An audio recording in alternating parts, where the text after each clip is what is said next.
Day 5 US ఓపెన్‌లో ఎన్నో అద్భుతమైన థ్రిల్లర్ మ్యాచెస్ అండ్ ఎన్నో అప్సెట్స్ అండ్ అలానే సిన్నర్ రికార్డ్స్. సో, వీటన్నిటి గురించి మనం ఈరోజు తెలుసుకుందాం. Hello friends! Welcome back to our channel trendy VS vlogs. ఇవాళ జరిగిన డే 5లో జరిగిన హైలైట్ మ్యాచ్ ఏంటంటే టామీ పాల్ మ్యాచ్. దాదాపు 4½ అవర్స్ తర్వాత అతను మ్యాచ్ గెలవడం జరిగింది. ఈ మ్యాచ్ చాలా థ్రిల్లింగ్‌గా ఉంది. అండ్ మీరు కానీ మ్యాచ్ చూడకపోతే హైలైట్స్ చూడండి. ఎందుకంటే మంచి పోటాపోటీగా జరిగింది. 5 సెట్ థ్రిల్లర్ ఇది. అండ్ కానీ ఇక్కడ ఒక చిన్న డిసప్పాయింట్‌మెంట్ ఏంటంటే క్రౌడ్ అనేది జస్ట్ 30-40% మాత్రమే క్రౌడ్ ఉన్నారు. సో, అతను ఒక US player and hot favourite. So, అతనికి కూడా క్రౌడ్ రాకపోవడం ఏంటి అనేది కొంచెం ఆలోచించాల్సిన విషయం. అలానే మరొక 5 సెట్ థ్రిల్లర్ సిస్సపస్ మ్యాచ్ ఓడిపోవడం జరిగింది. సో, అతనికి మ్యాచ్ పాయింట్ వచ్చింది. సో, మ్యాచ్ పాయింట్ నుంచి గేమ్ ఓడిపోయాడు అతను. అండ్ యాజ్ యూజువల్ గ్రీక్ వీరుడు ఎప్పుడు డిసప్పాయింట్మెంట్‌తోనే ఉంటాడు. సో, మనకు ఆల్రెడీ తెలుసు నిక్ కైక్రోస్‌తో ఆల్రెడీ చిన్న ఫైట్ నడుస్తూనే ఉండిద్ది. ఇప్పుడు ఆల్ట్‌మేర్‌తో కూడా చిన్న ఇష్యూ. మేబీ అతని గేమ్ ప్లే ఇంకా సరిపోవట్లేదేమో. అండ్ ఇప్పుడున్న ప్రెజెంట్ అల్కరాజ్ అండ్ సిన్నర్‌కి అతను ఏమాత్రం పోటీ ఇస్తాడో లేదో కూడా డౌటే.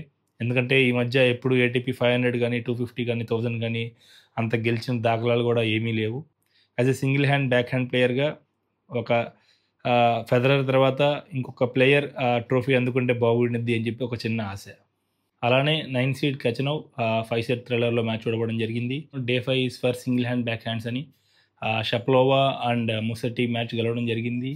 అండ్ ఆల్ట్‌మేర్ కూడా మ్యాచ్ గెలిచాడు. సో, వీళ్ళు ముగ్గురు రౌండ్ 3లోకి వెళ్ళారు. అలానే సిన్నర్‌ని ఆపే శక్తి ఎవరికీ లేదేమో. మేబీ అల్కరాజ్ అండ్ సిన్నర్ మధ్య ఫైనల్ నడిచిద్దేమో నేనైతే అనుకుంటున్నాను.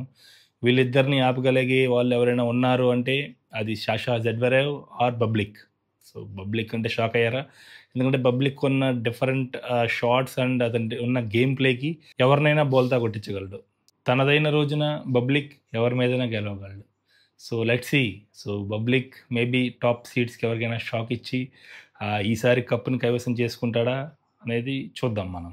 Australian player de Minaur and Canadian player Auger వాళ్ళు మ్యాచ్‌ని గెలిచి నెక్స్ట్ రౌండ్‌లోకి అడుగుపెట్టారు. అలానే ఉమెన్స్‌లో చూసుకుంటే సివియాటిక్ టాప్ 2 ప్లేయర్ అండ్ ఆమె కూడా లైక్ ఆమెను ఆపే లేడీ పవర్ కూడా ఎవరు లేరు. సో, ఎందుకంటే అంత సూపర్ గేమ్ ప్లే ఉండిద్ది ఆమెది. సో, ఆమె కూడా నెక్స్ట్ రౌండ్‌లోకి వెళ్ళారు. అలానే కోకో గౌఫ్ లైక్ యూఎస్ఏ వాళ్ళందరూ ఆశలు పెట్టుకున్నారు ఆమె మీద. సో, ఆమె కూడా నెక్స్ట్ రౌండ్‌లోకి వెళ్ళింది. ఒసాకా అండ్ కౌస్టిక్ కూడా ఆ మ్యాచ్‌లు గెలిచి నెక్స్ట్ రౌండ్‌లోకి వెళ్ళడం జరిగింది.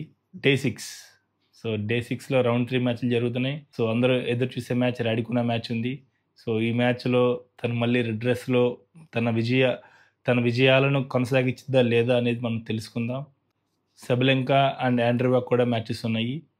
అదే మెన్స్‌లో చూసుకున్నట్లయితే అల్కరాజ్ సో, పులికి మ్యాచ్ ఉంది. అండ్ జోకోవిచ్ తన 25వ టైటిల్ కోసం ఇంకా ఈ గత 8 ట్రోఫీల నుంచి ప్రయత్నిస్తానే ఉన్నాడు.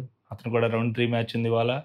అలానే యూఎస్ఏ హాట్ ఫేవరెట్స్ అయిన టైలర్ ఫ్రీస్, టియోఫే, షెల్టన్ కూడా మ్యాచెస్ ఉన్నాయి. అలానే మెడ్వెడోవ్ మీద గెలిచిన బాన్జీ సో, తను కూడా తన రౌండ్ 3 మ్యాచ్ ఇవాళ ఉంది. సో, లెట్స్ సీ ఈసారి గ్రాండ్ స్లామ్ యూఎస్ ఓపెన్ 2025 ఎవరు గెలుస్తారనుకుంటున్నారనేది మన కమెంట్ సెక్షన్‌లో కమెంట్ చేయండి. సో, అలానే ఇప్పటివరకు మన వీడియోని సబ్స్క్రైబ్ చేసుకోకపోతే please subscribe to our channel. మరిన్ని అప్డేట్స్‌తో రేపు సాయంత్రం 7 గంటలకి కలుద్దాం. అప్పటి వరకు సైనింగ్ ఆఫ్ మీ లింగినేని శబరీష్.